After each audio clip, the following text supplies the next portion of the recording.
Alright, so I just finished reading Misfit by Elle Kennedy, and I have some thoughts. So the first thing that I actually really liked was sort of the whole RJ dynamic. I really liked the fact that it was like a complete misfit, that it was a guy misfit, honestly, because I'm gonna be honest, the whole, oh, I'm a girl and I just don't fit in kind of situation, it's very boring. And I really enjoyed the fact that it was like, he's this guy, he really doesn't care, like he really just cannot give two little poopy doops, and he doesn't fit in, and he's going to this super preppy school for, like, the outcasts of rich society, and he completely doesn't fit in, and he's, like, the weirdo, but in, like, a cool kind of way, right? Like, a fringe kid in a cool way. I actually really liked that dynamic. I really liked the fact that he was coming in, he didn't care, and that it was, like, he was the one who was sort of stepping into this new world. That it wasn't a girl stepping into a new world, that it wasn't a bunch of people stepping into like this luxurious world necessarily, but that it was this, okay, yeah, we're all like super preppy people, but this is actually just like, this is like the shady, sketchy side of super preppy people. I actually really enjoyed that. I really liked that whole element. And again, I really liked the fact that he was like so bored with it. He was so unamused by like any of them. It was all just like, RJ doesn't care, RJ's antisocial, RJ's a weirdo, RJ is in like a hermit that just like is sort of nerdy and, you know, keeps to himself and all that kind of stuff. That he's not necessarily searching for trouble, he's not really looking for trouble, but he's just like quietly in trouble. I don't know, I really liked RJ. And I just found him to be very sort of like one of those solid characters that, you know, it's like, oh well, yeah, you're like a hot mess and sort of trouble, and you know, you're sort of a bad boy kind of guy, but you're also not a bad guy, and you're also like not getting in trouble. You don't look for trouble. You're not like rising to the occasion. Yeah, it was like he doesn't get his kicks off on, oh, I'm gonna like go and mess some stuff up and I'm gonna go, you know, do all these bad things. Like he doesn't really get his kicks that way. So I really liked RJ, and I really liked that dynamic, that coming into the story, I really liked him. I really liked RJ. And I also really liked, like, so coming into the story with the whole Finn dynamic where it's like, oh yeah, like her parents are getting married. Like at first I thought that was sort of lame, like, oh boy, Finn's just gonna be, you know, another trip from Outer Banks kind of situation, right? I was really worried that the whole story was going to feel a lot like Outer Banks, where, you know, you go and it's just all these rich kids that have no concept of money and they're just doing bad things because they can. It's a little bit like that, but I liked the fact that Finn and Silas, not necessarily Lawson, but Finn and Silas, like they're like genuinely nice guys. Like they're not just jerks to be jerks. They're not just jerks because, oh, I have a bunch of money, but like they're actually decent people. I really liked that because, again, the whole Outer Banks feeling where it was like, they're just rich kids that like they're selfish and they're criminal and like there's no real reason for them to be that way. And, you know, it's like, oh, money just lets me get away with everything. I don't know. It just, that kind of dynamic exhausts me. And I was worried that I would feel that way with this story because that's sort of the premise, is that it's like, oh, well, these kids, you know, they get into trouble and they get shipped off here to this Sandover school and they're, you know, whatever. I was sort of worried that it would feel that way. I was sort of worried that it would feel like you're just allowed to get away with whatever you want, and, you know, and they can, but I did really like the whole dynamic of Finn and Silas and how it was like, they're actually decent in some regards and they're actually like likable. They're not just like douchebags for no reason. I really liked them, and they're super messed up and they're super haunted and they're super like, wow, you guys are shady, but they're still nice guys. Lawson is exhausting, but more about Lawson here in a minute because, I mean, I have a whole slew of thoughts about Lawson. I do also really like, Sloane. I really enjoyed Sloane. I'm gonna be honest, typically with books where it's like there's these super strong female characters, and a lot of times it seems like, well, there's like two kinds of female characters, right? There's two kinds of female characters. There's like the strong female characters that are like, oh man, I'm just like this boss babe and like nobody can touch me and I'm just like so cool and so strong and like unbreakable. So you either have those, Or you have like, oh, I'm just a little church mouse and like nobody likes me and I'm not pretty, but they're actually a bombshell. I'm like, okay, like I can't handle this. I really liked Sloane because it was like she's a strong female character and she's like a tough female character, but she actually has a legitimate reason for being that way besides just, oh, well, I want a career.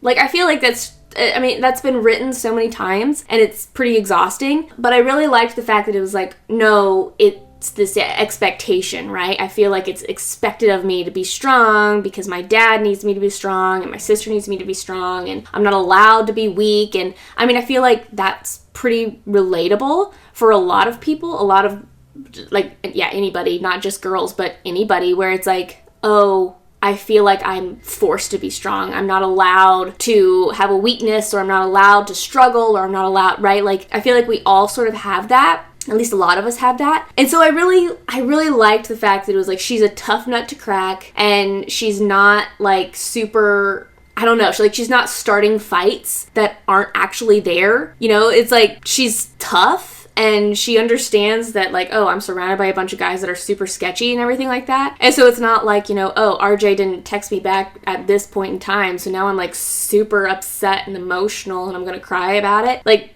it didn't feel, like, super petty all the time with her. It felt like she was more realistic in a lot of ways. I don't know. I really liked Sloane a lot, and I really liked just the fact that she did have a legitimate reason for being a tough character and a legitimate reason for being a tough person, and that she was a tough nut to crack, but she did soften for RJ. I really enjoyed that because sometimes it feels like storylines really focus on the fact that, oh, I'm trying to create or write this super boss character or this super boss woman, and like she's not allowed to grow or change or, right, like let her guard down or something like that, and that she didn't let her guard down and then RJ like completely disappoints her. Like I actually really did like that. I really liked that she was the one, like, at the end, when, like, her and Finn are talking about lying to RJ. I liked the fact that she was the one in the wrong. Like, RJ, obviously, we determined that, okay, RJ sort of overreacts. But I liked the fact that it was Sloane that, like, was in the wrong in some fashion. Because sometimes I think that fictional women get away with a lot that they shouldn't be getting away with, right? Like, they get away with stupid decisions, or they get away with things where it's like, girl, like, that was actually really not nice. Like, you should not be treating people this way. And they get away with it. But I liked the fact that she didn't get away with it, and that RJ was hurt, and that it was like, no, like, you don't lie to me, right? Like, if you're gonna hold me to the fire, and you're gonna, like, make me be honest, and make me open up, and make me, like, change, then you have to do that too. I really liked the fact that, like, he held her accountable. I enjoyed that, because, yeah, I get so tired of women just being let off the hook for being shady people. I'm sorry. Like, I think that, sure, ladies, like, we have it rough in a lot of areas, but there are some times when it's like, no, girl, like, that was high-key shady. Let's talk a little bit about Lawson, okay? Like, this guy is unhinged, okay? Like, I have never, wow, I don't think I've ever read a character as unhinged as Lawson. I'm gonna be honest. Like, nothing is off the table with him. And just so blatantly sketchy and so blatantly, like, you are a mess. Like, whoa. I've never really read a character like him. And I'll be honest, like, in a lot of ways, he really bothers me. Just because, like, a lack of a compass, I'm gonna say, just a lack of a compass. And sort of how he treats people, especially Silas, where it's, like, just dumping on him all the time. And obviously, it's that they talk about that in the story, where it's like, okay, Silas, why are you hanging around this guy? I felt like, I don't know, I really felt like I struggled to like Lawson in that regard, and I really struggled to like Lawson in regards to, like, just how he treats people, like, relationally. But I will have to say, like, he does offer a weird, twisted level of comedic relief. I would have to say I'm most interested to see how Lawson grows, and if he grows, and if he's able to grow in the next book, Rogue. Because right now, I really, like, he has not changed. He has not had any character growth whatsoever throughout the book. I don't know, I really struggle to see how he can grow or how he can change or how, like, yeah, I really struggle to see how he's actually going to grow and improve as a character. And so I am interested to see how that happens, or if that happens in the next book. I really hope it does, because I don't know, I just really like to have some closure in that regard, because listen, son, I don't think anybody should be getting away with sleeping with two, like a married couple teacher duo in your school. I really don't think that anybody should be getting away with that. So yeah, I struggled to like Lawson in that regard. And also, I would say that, like, maybe he and Silas get together, but there's a part of me that's like, Silas is, like, really not, like, he doesn't lean that way. And so, while Lawson obviously sort of has the hots for Silas, I really don't see Silas sort of reciprocating that. Yeah, so I really struggle to see how Lawson is going to grow, and I think that that's sort of a mystery for me. I'm going to be honest, Silas was sort of a hard character for me to like. I know that, like, he was sort of written as this character that's like, oh, he's the moral compass, and, like, he's super grounded, and, like, you know, he follows the rules and all these kind of, like, a good guy. But I don't know, I struggled to feel bad for Silas, and I've struggled to really connect with Silas. Yeah, I don't know, there's just something about him that it was like, I can't figure you out, I can't peg you, and I can't figure out why I don't really like you, but I don't. And there is a really small part of me that was hoping that he would be somehow responsible for what happened to Casey. Either him or Duke. There was just some really small part of me that it was like, oh yeah, it's like Silas and Duke have something, or it's Silas or something like that. There was just something in me that really was not rooting for Silas, unfortunately. Maybe that'll change in the second book, but I don't know. I really had a hard time liking Silas. And it wasn't because, oh, you're just too nice of a guy. It wasn't that. It was, I don't know. There was just something about him that it was sort of wrong and a little off kilter for me. So I'll be interested to see how I feel about him in the next book. I am going to be super honest with you.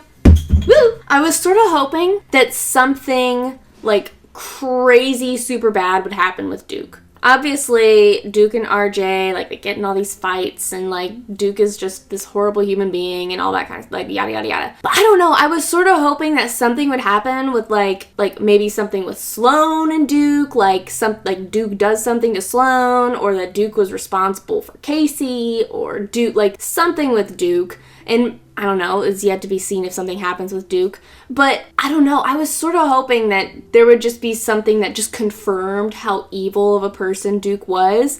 Like, that he wouldn't just be this, you know, kingpin strutting rooster kind of situation, but that, like, oh wow, like, you did something super bad, and, like, they have to actually actively respond to it. Not just, oh yeah, we're gonna have a nasty fight and he's gonna pummel RJ. Like, I felt like that was pretty lame. I'll be honest. I was like, really? Like, we worked up to this whole fight, and then we get there, and RJ's like, oh yeah, I stole your money. And, like, okay. Like, I felt like that was super lame. I felt like Duke just, like, backed off, like, okay, man, like, whatevs. Like, do what you want. Like, it was super lame. I feel like if Duke is such a sketchy guy and such a bad guy, that he wouldn't be concerned about 6 figures leaving his bank account. And, like, I felt like it was super lame. I mean, when you get into this, like, oh, money territory and, like, wealthy person territory, like, money is no object to these people. It's obvious with all these characters, like, money is no object to people, and, like, to any of them. And so I felt like that was a really weird thing to, like, whip out on him. Like, oh, I stole your money. Like, he doesn't care about his money. Like, whatever, right? Like, he can make more. It doesn't matter. So I sort of felt like that was pretty lame, honestly. I felt like there could have been more there. There could have been more of, like, this, like, ooh, like, oh, that's really bad, right? Like, and leading into the next book. And I'm going to be really honest. I did not like the fact that, like, now they're suspecting Finn of bad stuff, because I like Finn quite a bit. Like, I know he's a sketchy guy, but I like Finn, and I don't know. Again, I really wanted to pin it on Silas. Because he's just weird. He's just given me the ick in some sort of way. Yeah. for some sort of reason. So yeah, those are my thoughts on Misfit by Elle Kennedy. Personally, on a scale of like and love, I'm sort of moderate on it. I'm sort of like, like I was intrigued, right? Like I was intrigued, interested enough to read Rogue, which is book 2. I don't think that I think there's only 2 books in the series. So I am interested enough that I want to finish the series. I've never really read a series that I didn't want to finish necessarily. And so, yeah, I'm definitely interested to see what happens. There is that, but I'll be honest, I never felt super invested in the story. Like, it never felt like, oh, I gotta read this. Like I never really felt like that. I was invested in RJ and Sloane, and I am invested in Casey and Finn. Like, I am legitimately invested in them, but they're not characters that are gonna stick with me. Like, I've read other books before that it's like, these characters are still with me. These characters, like, I still think about these characters. I still, like, yeah, I like the characters actually stick with me. And these characters are not going to stick with me. Like, I'm going to finish this series, and in a couple weeks, I'm going to completely forget their names. So, these characters I'm not super invested, like, oh man, like, I have this connection with them. So, yeah, I'm moderate. I enjoyed the story, but I'm still pretty moderate. Let me know what your thoughts are on the story in the comments down below. I would love to hear like what your thoughts are on this story, what your thoughts are on Elle Kennedy books altogether. If you have other Elle Kennedy books, I'm sort of new to her, so if you have other books by her that you're like, oh yeah, you have got to read this, I would love to hear your thoughts. So yeah, just give me your recommendations for Elle Kennedy if there's some other books that you're like, girl, you gotta read this. That's all I have for you today. Drop me your thoughts down below, and I will see you in the next video. See ya.